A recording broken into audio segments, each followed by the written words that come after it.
A few months ago, I bought this smaller Monstera houseplant that I was excited to add to my houseplant collection. It took me months to get it to the point you see here. After watering it when the soil was about 50% dry, adding fertilizer to keep it healthy, making sure it had enough light by keeping it by my south-facing window, and probably most importantly to me, making sure pests didn't get to it. You see, I was paranoid after having to deal with a previous fungus gnat outbreak a few months ago. But I'll tell you this, my plant was growing, and maybe growing too fast. Because it was so large in the pot and it wasn't staked, every time I looked over at it, it would be on the ground because it was so top heavy. I'd pick it up only to see it on the ground an hour later. Also, the leaves were starting to droop sooner in between waterings, so I started thinking it could be that it was starting to get root bound.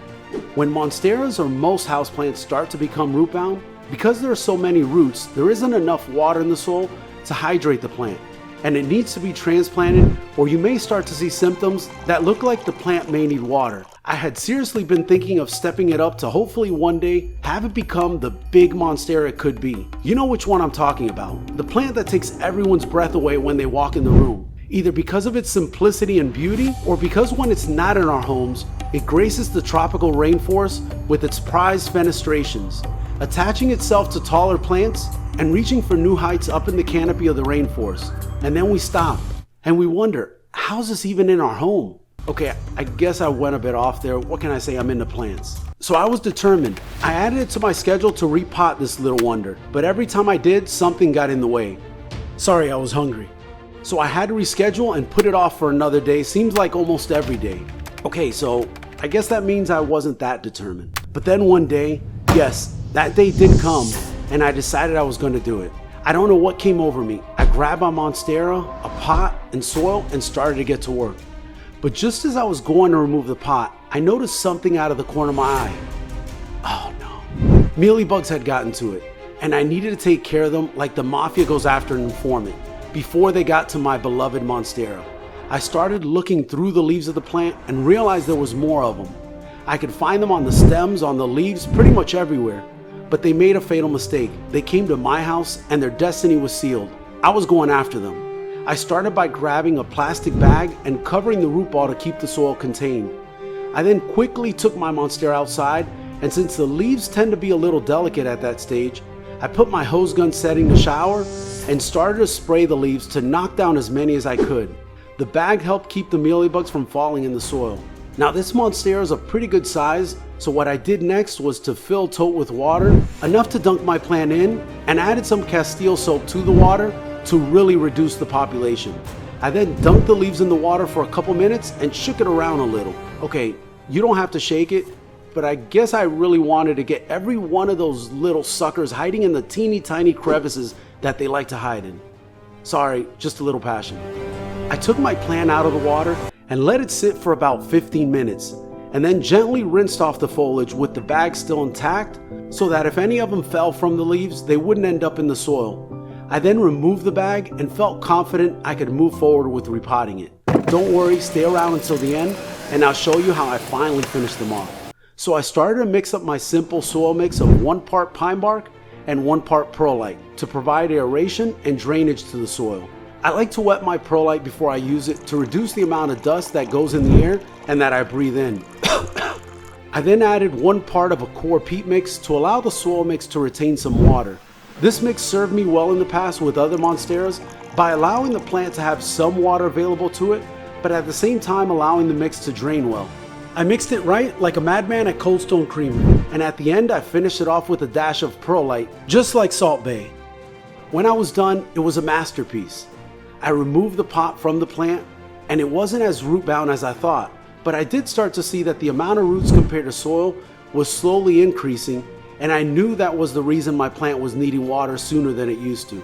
Also, I looked closely at the roots to see if there was any disease or pest. Didn't see any root rot or pest, but I knew there were some mealybugs in there. Don't worry, we'll get them. Okay, so here's the fun part. When I looked in the pot closely, I could see there were 7 small plants, which is too many in my opinion to keep in this pot as it gets bigger. So after looking at all of them, I decided to keep 3 of them and remove the others that I propagated in water. I then looked closely at the 3 plants that were left in the pot to see which way they were facing. With Monsteras, there's a front and a back. The front is the side that the leaves are facing, and the back is where you find the roots. And here's my problem. Of the 3 plants, 2 were facing in one direction, and the other one was looking at the other 2. So it was time for surgery. I started by carefully separating the one that was facing the opposite direction, teasing the roots and trying to disturb them as little as possible. Once that was done, there was no need to break apart the roots. I had done a pretty good job of that already. So I grabbed a new pot that was just one size bigger than my root ball, making sure the pot had drainage holes.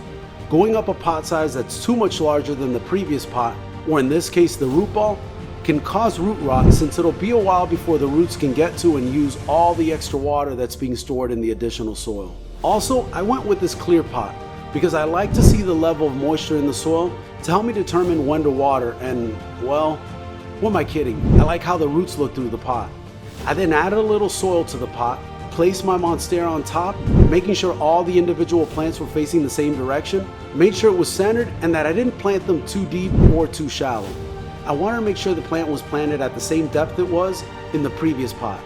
I then added more soil all around and slightly compacted the soil, leaving the soil about ½ inch below the rim of the pot so that when I top watered, the water didn't flow over the rim. Now, how do I keep my Monstera growing vertically instead of horizontal?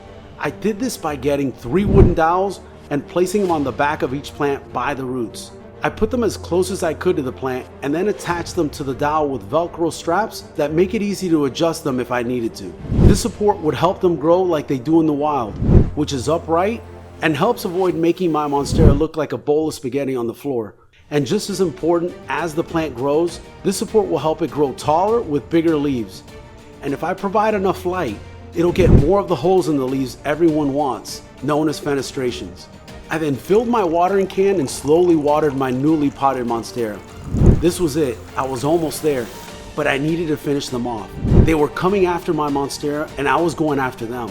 I wouldn't forget that. All we needed was a little systemic pesticide to the top of the soil, and then I covered it to control not only the mealybugs in the soil, if there were any, but also to control any new generations trying to live on my plant. So I went to put it with the rest of my houseplants. I'm just kidding. This plant will need to go into quarantine for at least a month to prevent the mealybug infestation from spreading to my other houseplants. Here it is. I have many more videos on the way, so do me a favor. Please like and subscribe so you can learn all my tips and tricks to help you grow better plants.